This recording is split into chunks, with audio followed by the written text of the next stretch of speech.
Durmuşum gül balanı kimilere gerek ekeni bir sözün iki didirmen diyenin edilir ekeni dostların bolsa yanında bugün yıkılmaz ekeni kaçan işin kaydanla hiç kim tapılmaz ekeni can Allah can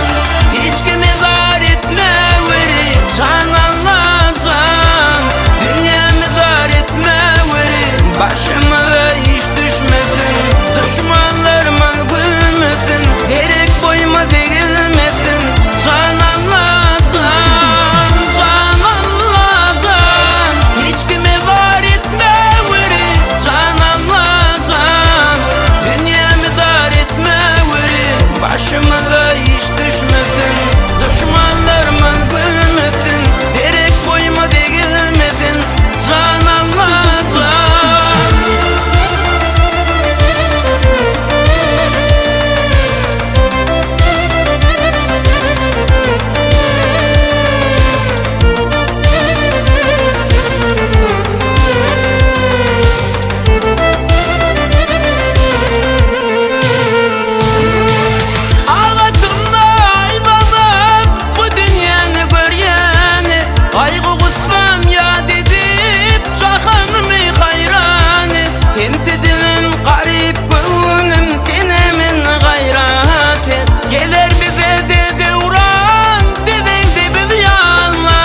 Geçmeli olmalı dünyadan armanlı